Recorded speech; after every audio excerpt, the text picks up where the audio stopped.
El Evangelio de la Santa Misa, que fue, si leyeron la traducción, el Evangelio o la parábola del Hijo Pródigo, lo cual nos da un cuadro muy bueno para hablar de este segundo sacramento, el sacramento de la penitencia, la confesión.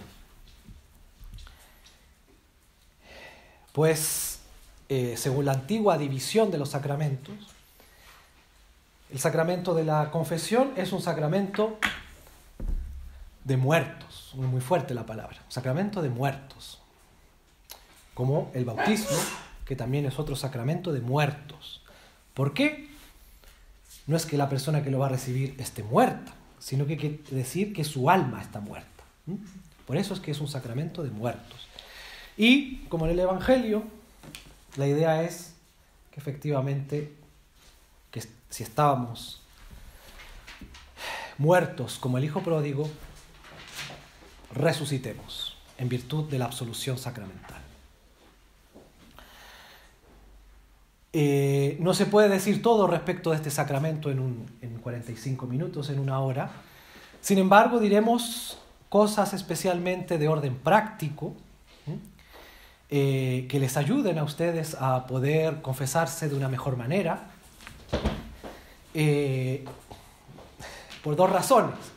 Por una razón de ustedes mismos, que obtengan la absolución sacramental y obtengan también la gracia, específicamente, que es lo que es el tema de este pequeño retiro, la gracia perdida. Y también para hacernos caridad a los sacerdotes, porque toca mucho que la gente no sabe confesarse. Y a veces hay una fila y la persona, padre, ayúdeme. Ay, Dios mío. Entonces uno tiene que empezar. O la persona cuenta todo menos el pecado, muchas cosas. Entonces es importante, pienso yo, poder hablar cosas un poco teóricas, porque hay que entender el sacramento, el quid, lo que es, y después partes prácticas. La confesión tiene tres partes esenciales: la contrición, la confesión propiamente dicha y la satisfacción. ¿Qué es la contrición? ¿Qué es lo más importante? Es el dolor y la detestación de los pecados cometidos, en cuanto han sido una ofensa a Dios, con el propósito de confesarse y de no volver a pecar. Eso es la contrición. Definición: dolor y detestación de los pecados cometidos, en cuanto ha sido ofensa de Dios, con propósito de confesarse y de no volver a pecar. Es un dolor espiritual, de la voluntad, no necesariamente de la sensibilidad. No es necesario que la persona llore ni se dé golpes de pecho. Si sale, no hay problema. Pero tiene que ser un dolor espiritual, de la inteligencia, es decir, darse cuenta que en virtud de este pecado he ofendido a Dios. Darse cuenta que por haber ofendido a Dios y haber cometido este pecado, merezco el infierno. Y de la voluntad, no quiero volver a pecar. Es también una detestación, es decir, es un aborrecimiento. Es aborrecer, es odiar el pecado cometido, porque con él he ofendido a Dios y merezco el infierno. Y de los pecados cometidos, no se refiere a tener contrición o dolor y detestación del pecado original, puede ser, pero no se refiere a esto en la confesión, porque en virtud del sacramento del bautismo ese pecado ya fue borrado. Se refiere a los pecados actuales que se hayan cometido sin confesar. De esos dolores se debe tener. De esos pecados se debe tener dolor.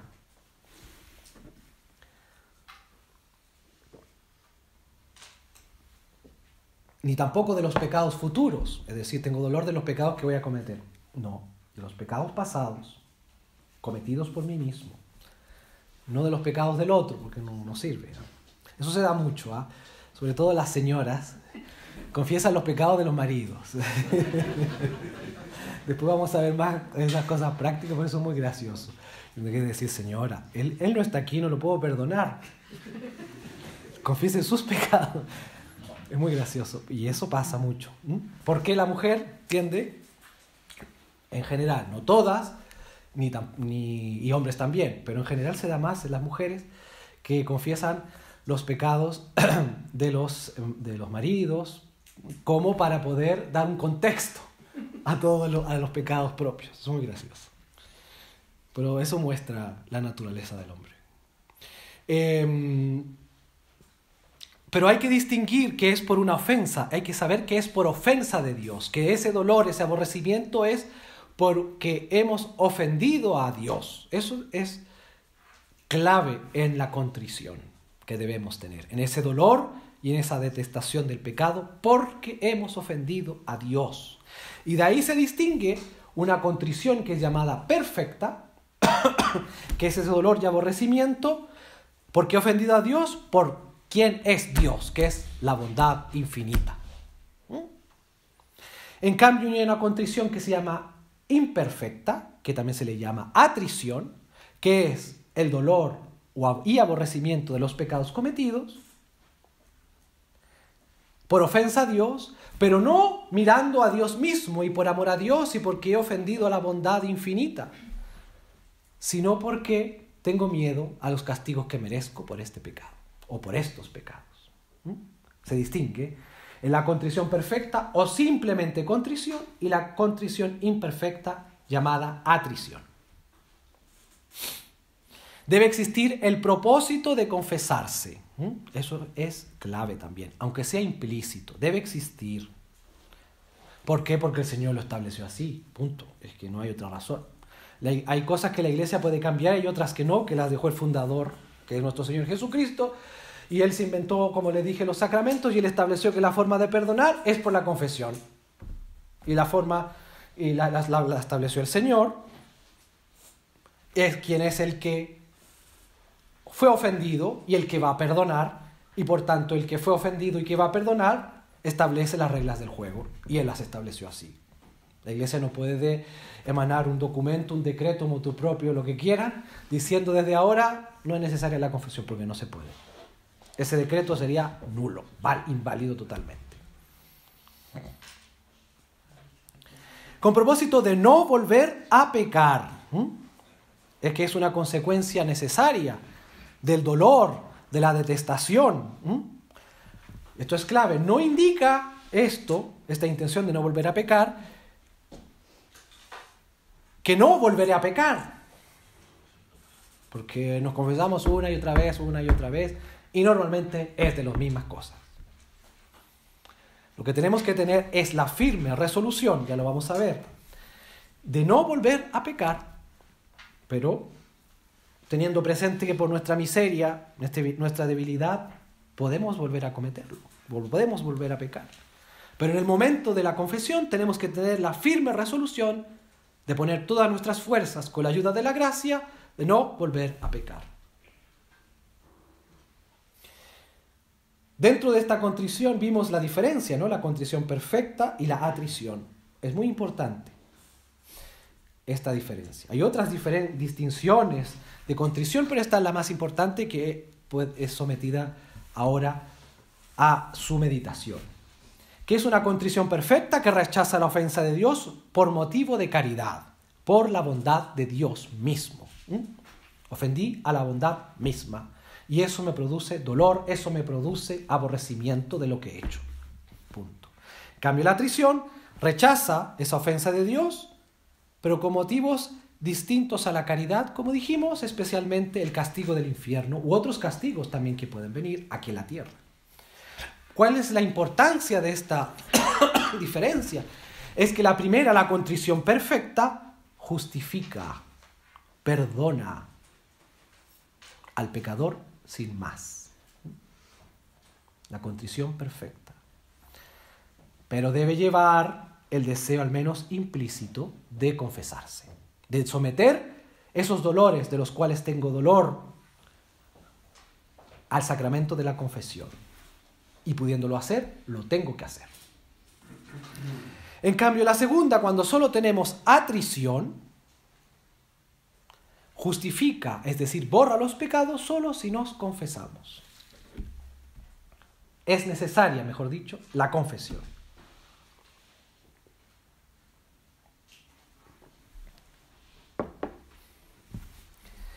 ¿Cómo debe ser esta atrición o esta contrición? En primer lugar, verdadera. Es decir, no vale una mera recitación y 3 golpes de pecho y ya. Debe existir un verdadero dolor y detestación de los pecados. Como dije, de la inteligencia y de la voluntad, no necesariamente sensibles.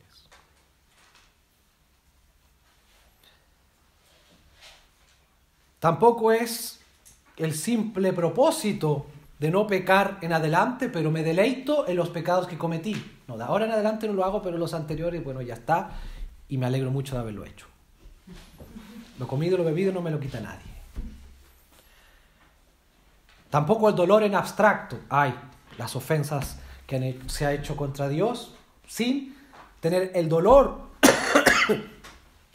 específico de los pecados que yo he cometido.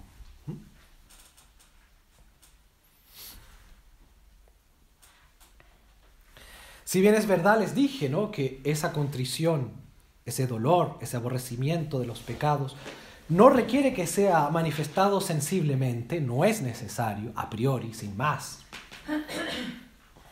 Es muy bueno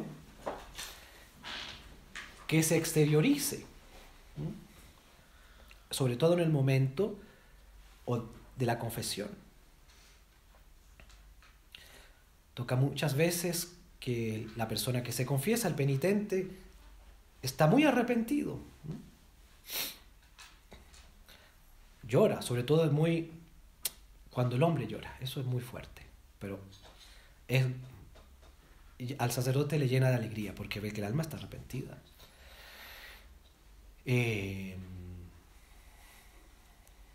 Es bueno si manifestarlo sensiblemente. No es necesario, pero tampoco es malo, es bueno que se manifieste externamente. Y el sacerdote a veces deja que la persona lo manifieste, deja que la persona llore, deje que la persona hable un poquito más para que ese dolor sea mayor. ¿Por qué es importante que ese dolor sea mayor? Por lo que les dije, de la atrición y la contrición. Y sobre todo, porque si hay más, para explicarlo bien, con el pecado mortal perdimos la gracia. Y lo peor es que hemos perdido todos los méritos cometidos antes de ese pecado. Todo se fue a la basura. Por eso es que el pecado mortal es llamado la desgracia de las desgracias. Perdimos todas las obras buenas que hemos cometido antes de ese pecado mortal. Imagínense, toda la basura. Sin embargo, si nos confesamos con un gran arrepentimiento, ojalá con una contrición perfecta, si ese dolor es mayor, es grande, la gracia que vamos a volver a recibir puede ser incluso mayor que la que teníamos antes de haber cometido el pecado, dependiendo de nuestro arrepentimiento. Por eso esa contrición es importantísima.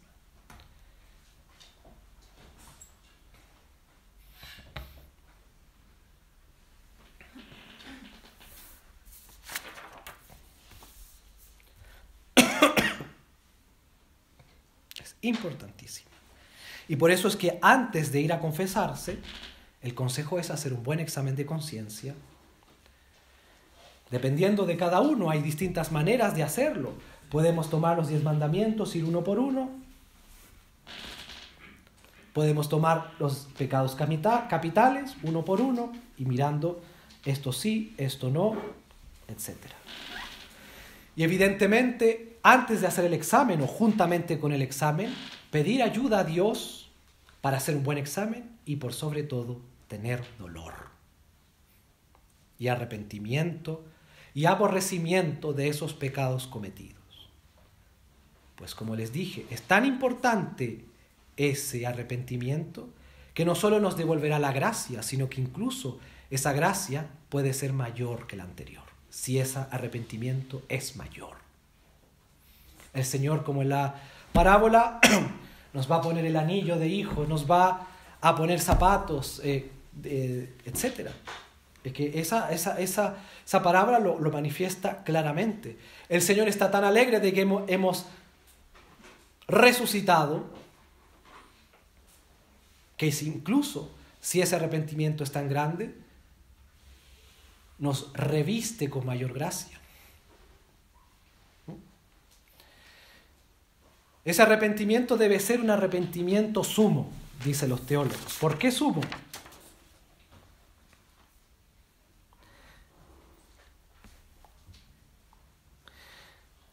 Porque el sumo bien es Dios. Dios es la bondad misma. Y por el pecado hemos ofendido a ese sumo bien.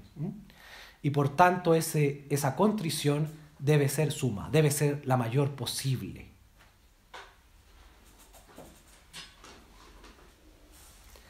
Es una contrición universal. Todos los pecados mortales, respecto de todos los pecados mortales aún no confesados. Aunque en el momento no recuerde, no los recuerde todos. Pero lo importante es hacer ese examen de conciencia, pedir luces a Dios y confesarse de esos pecados, de todos los pecados mortales. Ya veremos el momento ahora, en 2-3 minutos, lo de la confesión, que se tienen que confesar todos y cada uno de los pecados mortales. Mortales. ¿Por qué? Y estar arrepentido de todos esos pecados mortales. Es decir, yo no puedo decir, me arrepiento de haber, cometido adulterio, pecado mortal. Me arrepiento de haber calumniado a alguien. Pero no me arrepiento del robo que hice aquí. De eso no me arrepiento, ya está. Y uno no lo confiesa porque no está arrepentido. Eso no puede ser. No puede perdonarse ningún pecado mortal sin el arrepentimiento de ese pecado. Y no puede perdonarse un pecado mortal sin que se perdonen todos los otros pecados mortales. Por tanto, para confesarse hay que estar arrepentido, hay que tener contrición, o al menos atrición, de todos y cada uno de los pecados mortales que hemos cometido. ¿Por qué? Porque el Señor, lo leímos creo ayer, dice, el que no está conmigo está contra mí.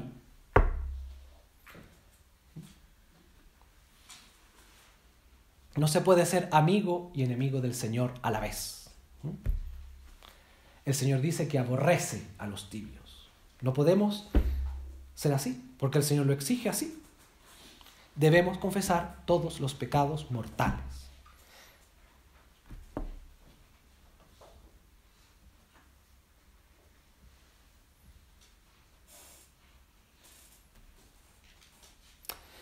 Esto lo leo aquí, pero lo elegimos ya. La perfecta contrición, por sí sola, perdona y justifica.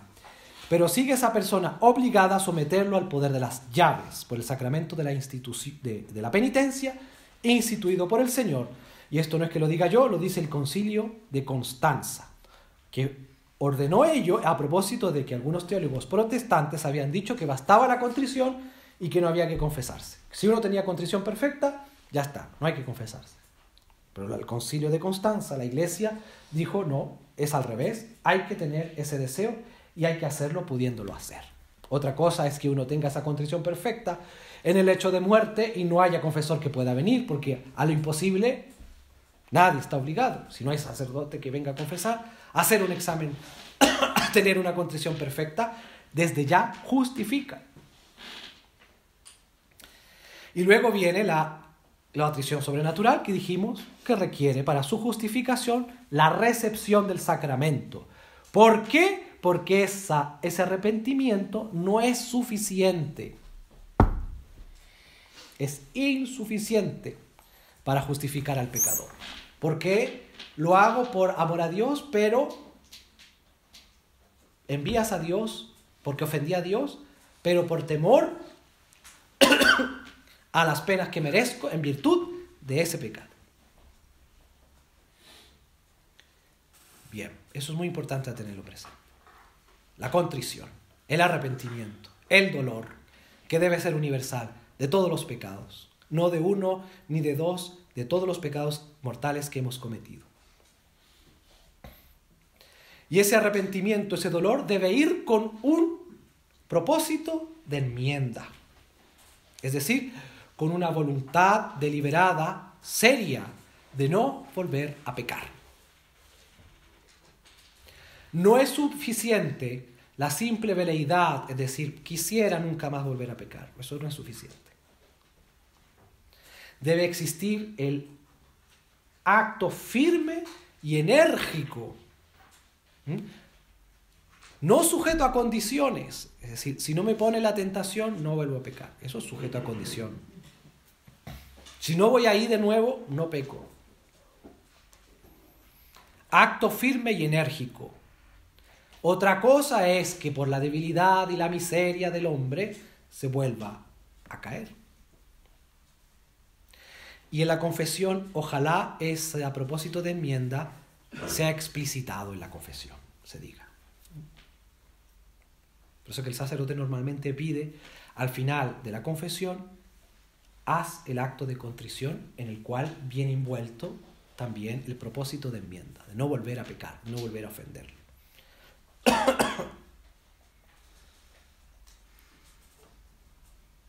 No sé qué iba a decir.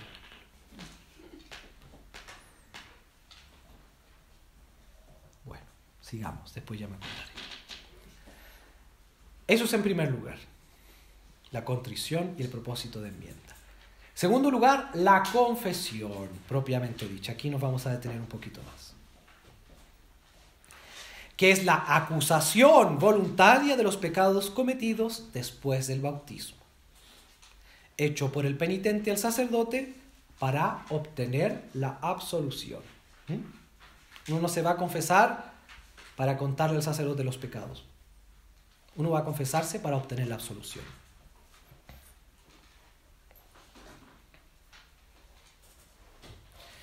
Tiene que ser una acusación, es decir, algo vocal, contarle al sacerdote los pecados.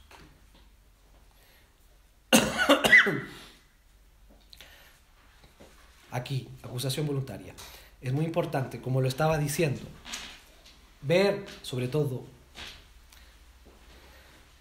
a las mujeres. El hombre comete otro defecto, pero aquí el de las mujeres normalmente es no decir el pecado, sino contar los pecados. Es decir, para decir, me robé, yo qué sé, 20 euros. Bueno, fui a la tienda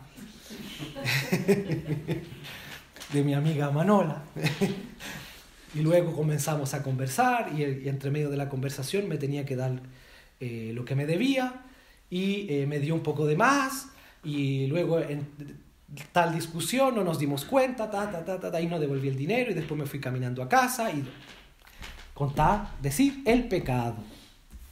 El hombre, por el contrario, tiene la tendencia a ocultar o a decir de menos o a envolver el pecado grave en la nube de los otros pecados veniales. Somos distintos, ¿no? Pero es gracioso ver que ese defecto se repite en la naturaleza humana. Tenemos que contar los pecados, decir los pecados. ¿Cuáles? Los mortales. ¿Cuáles son los pecados mortales? Son aquellos que llevan envuelto una materia grave en sí misma. Por ejemplo, tomemos el robo. Robarse 20 céntimos no es lo mismo que robarse 1.000 euros. En uno hay materia grave y en el otro no. Es decir, robé, pero hay que decir que se robó. Y en el robo especialmente, ¿por qué? Porque va envuelta que en la confesión se debe, en el robo específicamente, se debe restituir. Va envuelta en la restitución. ¿Y qué pasa con los veniales? Materia grave, consentimiento y deliberación. Es decir, yo sé lo que es ese pecado y lo cometo. Ya está. Pecado mortal.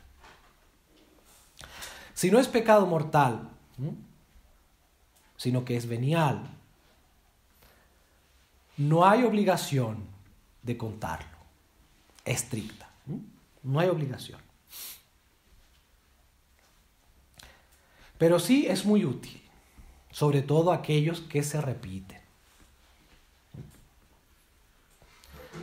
Sobre todo aquellos que se repiten. Los pecados veniales. Pero los pecados mortales, como ya les dije, se tienen que decir todos. No dejar fuera alguno. Si se dejó fuera alguno, porque yo quise o porque no estoy arrepentido, se comete sacrilegio. Y la absolución no vale. Así de simple. La absolución resbala como el agua en el mármol.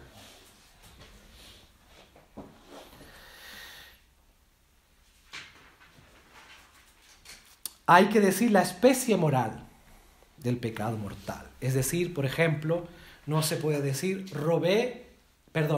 cometí un pecado contra el derecho de propiedad. No, decir qué cosa hizo. Porque puede ser mucho, yo qué sé, aparte de robar, no sé, no devolver, que también es un robo, no devolver lo que tenía que devolver, no restituir lo que tenía que restituir, etc. O cobré más impuestos de los justos contra la propiedad. Hay que decir, robé tal cosa, tal cantidad. Tampoco vale decir, por ejemplo, cometí un pecado contra la virtud de la castidad. Hay que decir, forniqué. Los pecados tienen nombre. Yo qué sé. Cometí adulterio. ¿Me entienden? Hay que decir el pecado por su nombre. Si no, el sacerdote, sobre todo los que saben, va a tener que verse envuelto en preguntar, pero ¿qué tipo de pecado contra la propiedad? Y eso es peor porque la persona seguimos envueltos en el... Es peor, encuentro yo, porque seguimos envueltos en vez de decir y soltar el pecado inmediatamente, seguimos dándole vueltas. Decir, robé, calumnié, cometí adulterio. Hay que decir el número de veces. Ojalá exacto. Fue una vez, fueron 2 veces, fueron 3 veces. Si no se sabe o no se acuerda, tratar de decir una aproximación. Varias veces, si no se acuerda. Para que el sacerdote, que no solo es juez, sino que también médico, pueda dar un buen consejo. Porque si hay un pecado que se repite mucho, es porque ese pecado ya está en el alma incrustado. Y hay que tratar de darle otra medicina que aquel que cometió un pecado por simple debilidad. Por eso es que se tiene que decir el número. Y las circunstancias que cambian la especie moral. Eso es lo último. ¿Por qué? Vamos con los mismos ejemplos.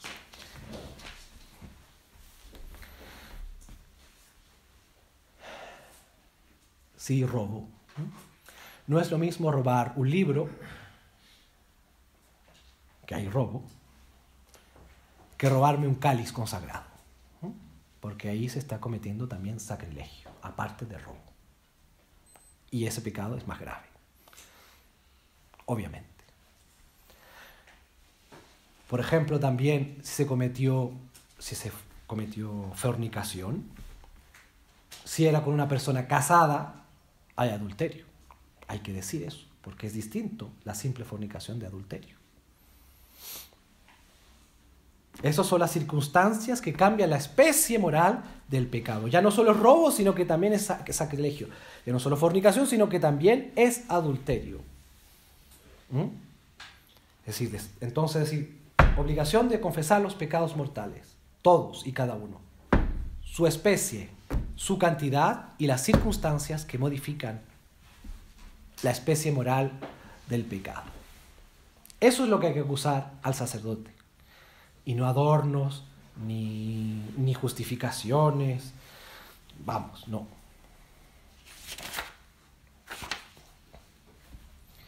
Iba a decir otra cosa que es muy importante también. Eso es lo que quería decir. Que normalmente se cree que los pecados contra el sexto mandamiento son los más graves, y no. Son los más frecuentes, lamentablemente. Son los más frecuentes, que se escuchan más. Y que se cometen, en principio, por simple miseria, ¿no?, del hombre, por debilidad. Ahora luego, si ya llevan tiempo y se incrustan en el alma, ya ahí ve uno que hay hay malicia. Pero no son los más graves, a contrario sensu de lo que normalmente la gente cree. Los pecados más graves son aquellos que van contra la caridad, contra la fe, contra la esperanza, que son las virtudes teologales. Si han faltado a la caridad, a veces la gente no se acusa de eso. Y eso es más grave que el otro. Si guardo con mucho rencor algo malo que alguien me hizo y pudiéndolo ayudar, no le ayudé porque tenía rencor, falté a la caridad con esa persona. Hay que acusar eso. Es más grave los pecados contra la fe, no sé, la apostasía, la herejía. A ver, para cometer eso, como dirían por ahí, para ser hereje hay que ser listo, porque no se puede cometer herejía fácilmente, porque hay que negar un dogma, negarlo pertinazmente, y eso no es que yo por error no crea algo que la fe me indica, porque si me corrigen, ya está, no pasa nada. No hay herejía propiamente, porque debe existir, ¿no es cierto?, que la persona sea pertinaz en el error. Pero eso es más grave que lo otro. No creer en la Inmaculada Concepción. Y un sacerdote o alguien que sabe le explica y le dice, mira, esto es así porque lo enseña el magisterio, es magisterio infalible, fue decretado tal año, los santos dicen esto, y la persona dice, no, yo no me lo creo y ya está. Hay herejía porque se está negando pertinazmente un dogma de fe. Yo hablé de la Inmaculada Concepción, pero es más fácil, por ejemplo, decir el infierno no existe. Eso se escucha mucho, mucha gente no cree en el infierno. Porque dicen que Dios es misericordioso, pero no saben que la misericordia en Dios es lo mismo que la justicia. Y ya está. Dios está misericordioso como justo. Y nos da a cada uno lo que merecemos, por misericordia y justicia, que en Dios es lo mismo.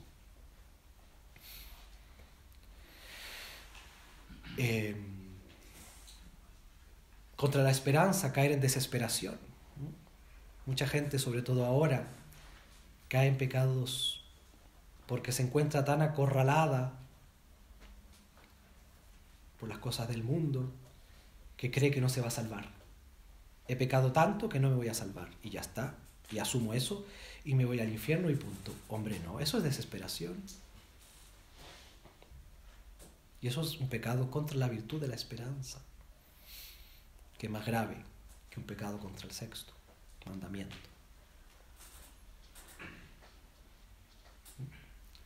Entonces eso es muy importante, confesar todo lo que hemos dicho. Los veniales, insisto, pueden decirlos, no hay obligación estricta, pero tampoco hay que caer en el escrúpulo de contar hasta el mínimo, hasta la mínima imperfección. Porque cuando viene envuelta la contrición de todos los pecados mortales y también los pecados veniales, ya está. Como no hay necesidad de confesarlos todos los pecados veniales, si tenemos contrición de todos los pecados y hemos acusado a los mortales, se entienden subsumidos los veniales. Se entienden. dentro de esa confesión. Si ustedes quieren confesarlos, muy bien. Sobre todo los, como dije, los que se han reiterado en el tiempo y, que son los que cometemos con más frecuencia. Porque el sacerdote, aparte de ser juez en el tribunal de la penitencia, es médico y les va a aconsejar. Tampoco buscar en el sacerdote en el momento de la confesión una dirección espiritual, porque la confesión no es una dirección espiritual. La confesión es un tribunal de misericordia.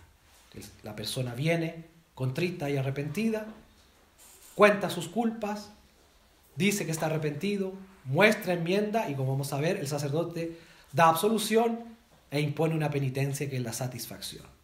Y da uno que otro consejo y ya está. No es una dirección espiritual. Aquellas personas que quieran avanzar en la vida espiritual es del todo aconsejable, incluso necesario, tener un director espiritual.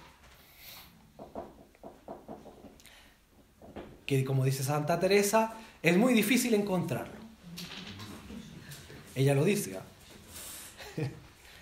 Y que es mejor que sea alguien práctico a que sea un santo, lo dice Santa Teresa. Porque va a dar buenos consejos. Si es santo y práctico a la vez, bendito sea Dios y mejor. Pero como cuesta encontrarlos tanto, que los buenos, como dice ella, a veces hay que elegir. Busquemos un director espiritual en quien no va a contar las cosas que uno le cuente en virtud del sigilo sacramental, que no hay tiempo para hablar, pero que el sacerdote lo sabe, no puede contar los pecados confesados por el sigilo sacramental, pero el sacerdote tampoco, que es director espiritual, no puede contar así por la vida las cosas que un dirigido le cuenta, porque la dirección espiritual también es del sacerdote, debe guardar secreto. No de la misma manera y no bajo las mismas penas que comete aquel sacerdote. Dios nos libre de contar los pecados confesados. Pero también por su obligación no debe contar por la vida las cosas que sus dirigidos le cuentan. Así que, con total confianza, buscar un buen sacerdote para dirección espiritual, que puede ser el mismo con el cual uno habitualmente se confiesa, eso es lo aconsejable, pero puede ser otro, el cual nos va, ese director espiritual, guiar, como dice su nombre, director, guiar el alma por las virtudes, contra los defectos, dar consejos también prácticos de la vida. Y esa relación poco a poco se va a ir, ¿no?, alimentando y va a surgir mayor confianza poco a poco y ya. Pero, como les digo, es distinto a la confesión.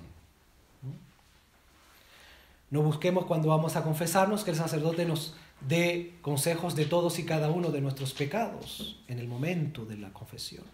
El sacerdote lo que normalmente hace es, cuando hay mucha gente, dar algún consejo respecto de lo más grave o lo más reiterado, y lo demás se lo deja al director, porque no corresponde a él dar muchos consejos en ese momento.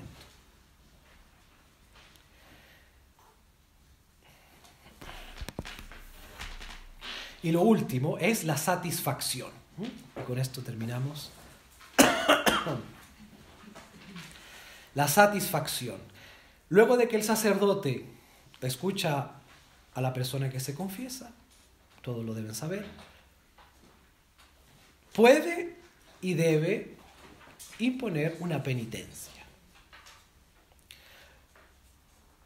¿Cuál es el sentido de esta penitencia? Es muy importante.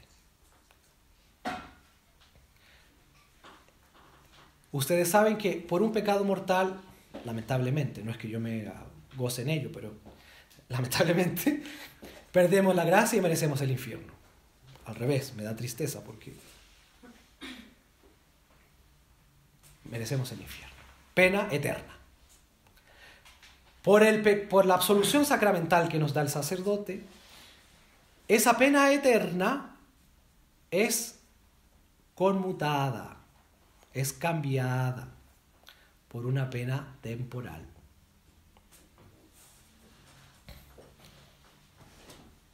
Por una pena temporal que deberemos pagar aquí en la tierra o en el purgatorio. Es así. Y el sacerdote nos da una penitencia que viene a ser, ojalá, para satisfacer toda esa pena temporal que debemos. Porque como hemos leído también ayer en la lectura, nadie entra al cielo si no está totalmente limpio. Solo entran los santos, leímos ayer. Es decir, tenemos que estar purificados totalmente. Y esa purificación la realizaremos aquí en la tierra o en el purgatorio. Mejor hacerlo aquí, en la tierra.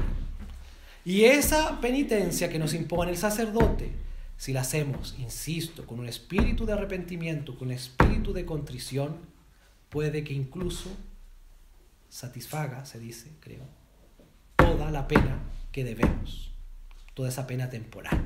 Y por eso que el sacerdote debe imponer una pena que es relativa a los pecados confesados. Es decir, una persona que va y dice, cometí adulterio, el sacerdote no le va a decir, rece 3 Ave Marías y váyase a su casa. No, porque no es en relación al pecado cometido. Y además no le ayuda en nada a la persona que se está confesando, porque la idea es que esa penitencia venga a suplir lo que tenga que pagar aquí en la tierra o en el purgatorio.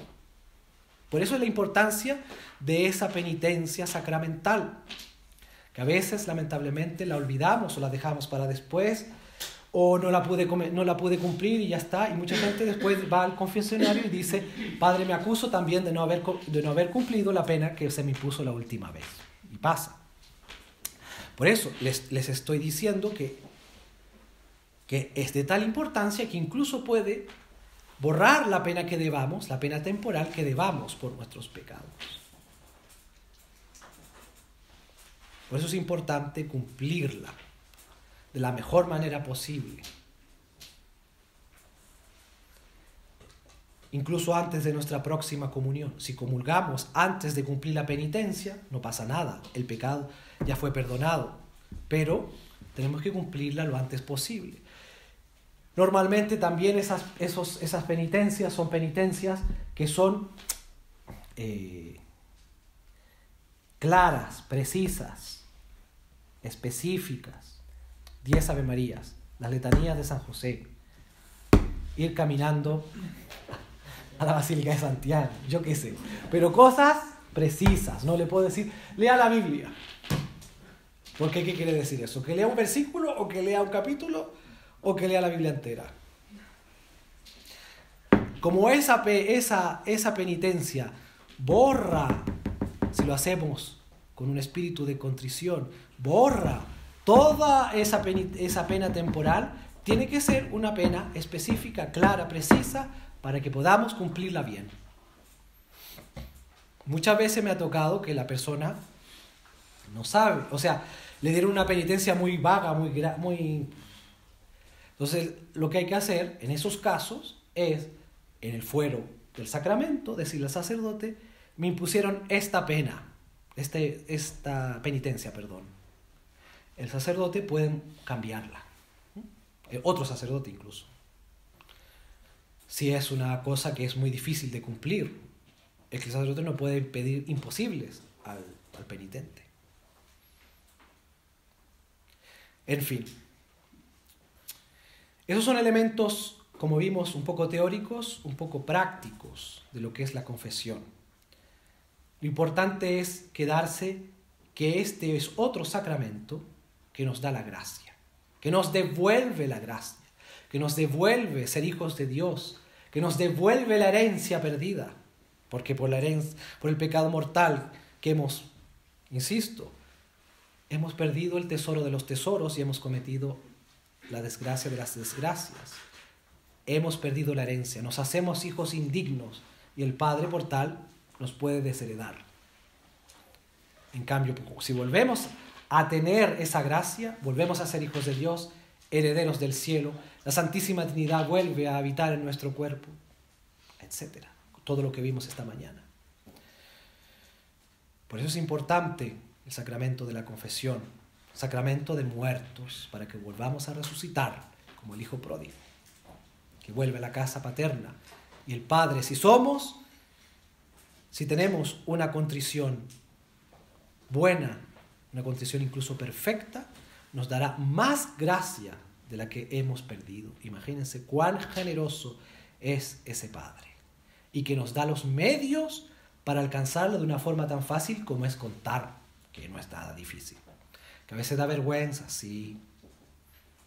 Pero ¿qué más das decírselo a un sacerdote que es tan miserable como ustedes y que comete tantos pecados? Dios quiera que no, pero tantos pecados como ustedes. Porque el sacerdote también es pecador y requiere que va una vez cada tanto, ¿no es cierto?, ir a confesarse. Nosotros no estamos libres de ese sacramento, de pecado. Tenemos que ir. Dios nos libre de los pecados mortales, pero también tenemos que confesarnos. Apreciemos este sacramento, apreciemos el amor, la caridad que tiene nuestro Señor Jesucristo, que mirando nuestra debilidad, mirando nuestra miseria, nos regala ese tesoro inmenso que es la gracia, pero dice, bueno, son tan miserables que van a caer, que van a volver a pecar, y les doy el medio para que vuelvan. Y lo tienen en su mano. Es solo decir, ir a una iglesia, Padre, quiero confesarme, y ya está. Confiesan los pecados, se les da la absolución. Pero insisto, prepárense bien, hagan un buen examen de conciencia, provoquen en ustedes el dolor de esos pecados cometidos. Mientras mayor dolor, no necesariamente sensible, pero sí de la inteligencia, sí de la voluntad, mayor será la gracia que va a volver en ustedes. Seamos agradecidos con Dios por este sacramento y ocupémoslo, ¿no? Démosle uso. Y según cada cual en sus necesidades, lo normal, pienso yo, cada 15 días, una vez al mes, dependiendo. Si se quiere comulgar, evidentemente, confesarse.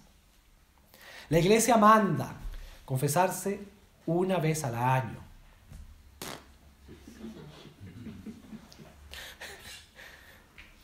Si se confesaron una vez al año, ya está, cumplí el mandamiento de la Iglesia. Pero vamos a poder comulgar sin conciencia de pecado. No lo creo. Quizá haya almas que sí. Vamos, hay gente que puede llegar a altas cumbres de la santidad.